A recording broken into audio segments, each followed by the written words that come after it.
Antes de estudiar trigonometría, se debería saber todo sobre los triángulos. Hay tres tipos de triángulos, dependiendo de sus lados. Pueden ser tres iguales, como en este caso, o pueden ser dos lados iguales, el lado A o el lado B, o pueden ser los tres desiguales.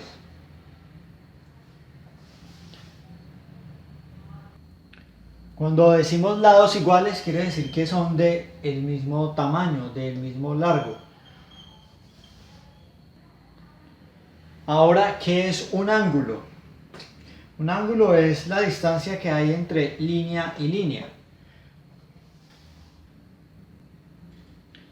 Generalmente se escriben los ángulos con letras griegas, como alfa, teta o beta. Pero, como se puede ver, la distancia de una línea a otra no es una línea recta. No se puede medir con una línea recta porque siempre es una distancia circular. Y por esa razón se mide en grados. Por ejemplo, cuando las dos líneas están juntas, 0 grados. Y con un transportador se puede ir midiendo a medida que estas líneas van subiendo. Cuando se encuentra completamente vertical, se le dice 90 grados. O cuando está completamente horizontal una línea de la otra, se le dice que tiene 180 grados. Y este es uno de los puntos más importantes de este video, porque si retiramos esta línea y hacemos que esta línea siga avanzando, cuando esté completamente horizontal va a tener 180 grados. Por eso se dice que un triángulo no puede tener más de 180 grados dentro de sus ángulos. Si este es el ángulo alfa, por ejemplo, así lo voy a llamar, este lo voy a llamar teta, y este, como esta línea está vertical, tiene 90 grados. Así que si este tiene 90, entre los demás ángulos se tiene que sumar otros 90 para completar los 180 grados que deben haber dentro de cualquier triángulo. Entonces, si este ángulo recto ya sabemos que tiene 90 grados, ¿cuánto tienen los ángulos restantes? Pues para que sumen 180 tienen que tener 45, porque 45 más 45 es igual a 90, y con eso completamos 180 grados. Pero, ¿qué pasa con los demás triángulos? Este tiene dos lados iguales, es decir, el lado A y el lado B son iguales. ¿Y qué pasa en este caso? Si aquí no hay un ángulo recto, pues resulta que todos los triángulos se pueden convertir en un ángulo recto. Basta con dividirlo a la mitad, por ejemplo. Este es un equilátero, así que el lado A, el lado B y el lado C son iguales.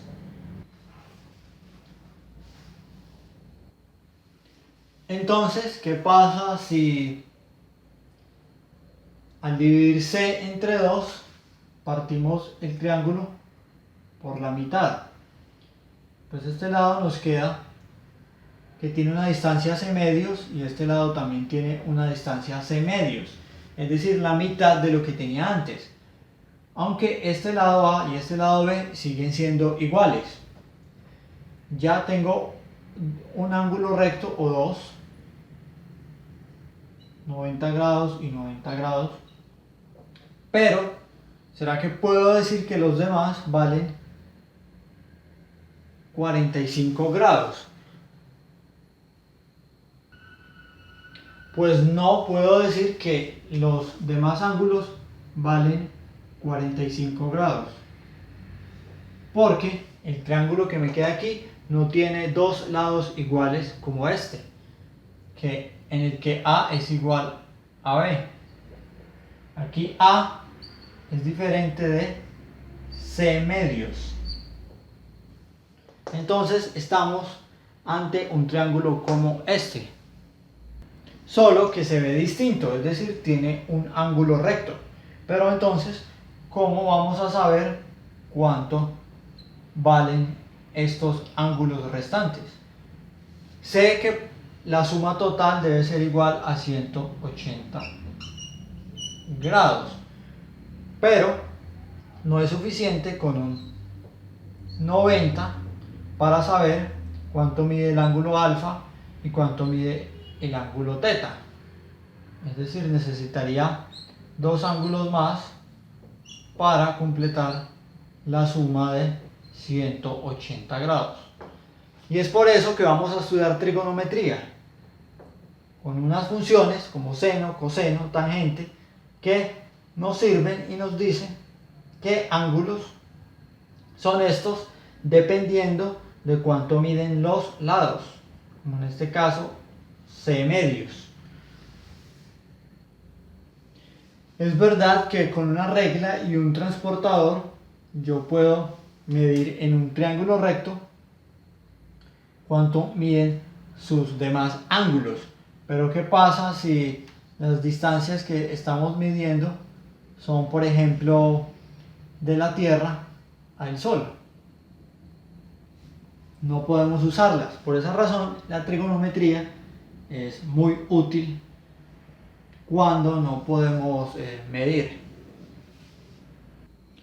Ahora vamos a olvidarnos de los demás triángulos y vamos a ocuparnos solo de los triángulos con ángulos rectos, que son en realidad los que más estudiamos en trigonometría.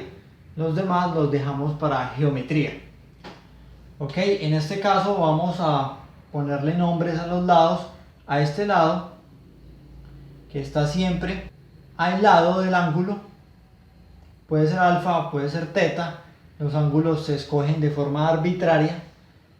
A este lado se le llama cateto adyacente, a este lado se le llama cateto opuesto, y a la línea más larga de un ángulo recto siempre se le llama hipotenusa y se representa con la letra H. Y este es el conocido teorema de Pitágoras, que nos dice que la suma de los lados de un triángulo con un ángulo recto es igual a la hipotenusa al cuadrado, o básicamente H es igual a la raíz de los lados al cuadrado, despejando H.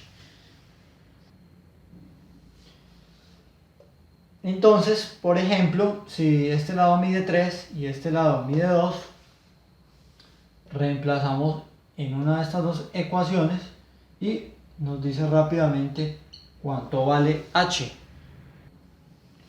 Por ejemplo, en este caso es igual a raíz de 13. Es decir, la distancia de esta línea recta es igual a raíz de 13. Ahora, algo importante es que cuando miramos el triángulo con respecto a este ángulo teta, porque yo lo quise llamar así, el cateto adyacente sería el que está al lado del ángulo y el cateto opuesto es la línea que se encuentra enfrente al ángulo. La hipotenusa siempre va a ser la misma. Ahora sí estamos listos